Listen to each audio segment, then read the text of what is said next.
I really don't want to comment on the tactical statements of each candidate.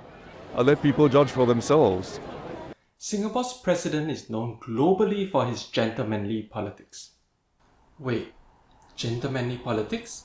Isn't that an oxymoron? Don't take it from me. Don't take it from the press. Take it from the opponents he has most harshly criticized. I'd like to commend DPM Tharman and some of his colleagues for contesting this election on the issues rather than on the gutter politics of the past. I would also like to put on record my view that DPM Tharman is probably the most brilliant of our current ministers, and many of us think he would make a fine Prime Minister.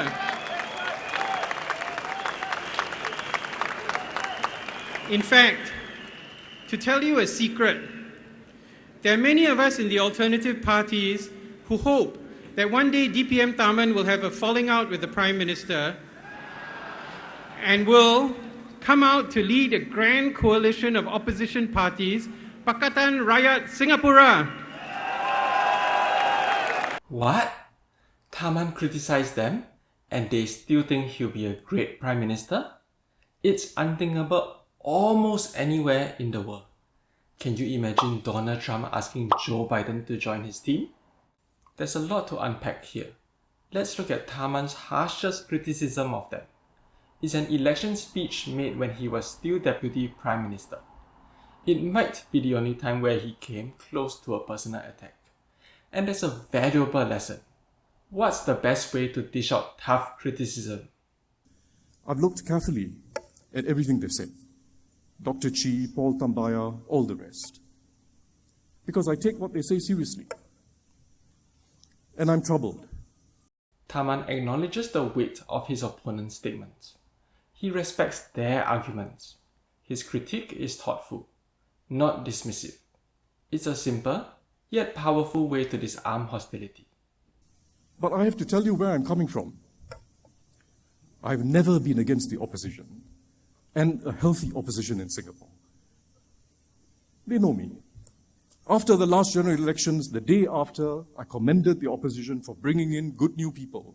And I told them, I know you've lost, stay active and try and contribute. I'm not against a healthy opposition. So don't misjudge me in what I'm about to say about the SDP and Dr. Chi. Tharman affirms the value of his opponent's role. Democracy needs an opposition. How often do we hear this in today's polarized world? And so he elevates the discussion beyond partisanship. I'm troubled because the way they're going about what they call policy proposals is in fact the politics of spreading fear and alarm and the politics of populism, giving people promises, telling them the good things without telling them what the costs are, what everyone will have to pay. That's bad. Spreading fear and alarm and being populist is the wrong type of politics for Singapore. It's the wrong way to advance our democracy. Notice what Tharman doesn't do. He doesn't attack their intentions. He focuses on their tactics. He holds opponents accountable without alienating them. And I'll give you some examples about what I mean by the politics of spreading fear and alarm. CPF, Dr. Chi spoke about it at his last rally. $800 billion gone missing, quoted an associate professor from Peking University. Absolute rubbish. I know these theories and analyses. The MOF has patiently addressed each of them. It's all on the internet, MOF website, government website. Anyone can see it if they want. Dr. Chi himself says, I don't understand much of what I've just said, he said. I don't understand much of this. Then why do you spread fear? Tharman makes a pointed critique, but stops short of outright condemnation. It's firm, yet leaves room for dialogue. You can debate whether Tharman should have used certain phrases. But one thing is clear. Tharman points to facts and logical arguments. He engages in rational debate. Jobs. Only 100 jobs created last year. 1 per constituency. Crazy. Have a sense of reality. If you're on the ground, you know people are losing jobs, we try and help them, we get them new jobs.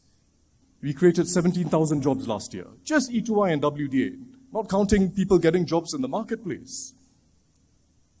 Anyone with a sense of reality knows that. Either you don't know, in which case, do the homework, or you know and you're willfully spreading fear and alarm. Bad politics. Tharman makes it clear. He's against misinformation, not Dr. Chi. He says, do the homework, instead of directly insulting Dr. Chi as ignorant or incompetent. Strong words are used sparingly, and only in cases where opponents have made grandiose claims. Second, the politics of populism. Promising the good things without saying how much it's going to cost and how much we're all going to have to pay. Tharman points out the gap between promises and practicality. He doesn't call his opponents populists without explaining why. So he challenges the proposer, not the proposer. This keeps the conversation solution-oriented. They've got a healthcare policy proposal. They talk about the benefits, universal healthcare. They don't tell everyone in the rallies how much it will cost. They say France has a very good system. Don't say that universal healthcare is bad because France has a good system and international studies show that France has a good system. Yes, it's actually quite a good system. France has a very high quality healthcare system. It's also extraordinarily expensive. The ordinary person has to pay 20% of his or her income in taxes just for healthcare. Just for healthcare, not for all the other things. Which means, if you take it in a Singapore context, the median Singaporean has $4,000 income. It means each month, he or she has to pay $800 in taxes for this healthcare benefit. So it's not free. And you must tell people it's not free. It's a gentle call for more responsible and transparent campaigning. Again, he carefully explains his issues with the SDP's campaign. He starts from a general claim, explains what he means, and then gives a concrete example. He doesn't say that the SDP or Dr. Chi is fundamentally bad. If Chee Soon-juan wins, I will congratulate him and wish him well. If he loses, I would advise him to reflect. This is his 5th constituency. What should change? Don't keep blaming the system and try and change. This is perhaps the most important part of Tharman's criticism. He uses criticism to inspire his opponent to change for the better. He positions himself as a leader interested in progress, not someone who simply wants to score political points. So he models how leaders can challenge opponents without diminishing them. It's a rare blend of humility and authority. Indeed, he comes across more of a statesman and less of a politician. It feels like if the SDP addresses his points, or even proves him wrong, Tharman would cheer them on. It's definitely refreshing to hear election speeches like this, especially when you contrast them with other attacks on the SDP and Dr. Chi. To me, the opposition must be truthful and not be liars and cheats. The SDP is now run by a megalomaniac. Tharman shows us that even in disagreements, we can choose to inspire, not divide. A world of Tharmans is a world of respect and reason. Be like Tharman.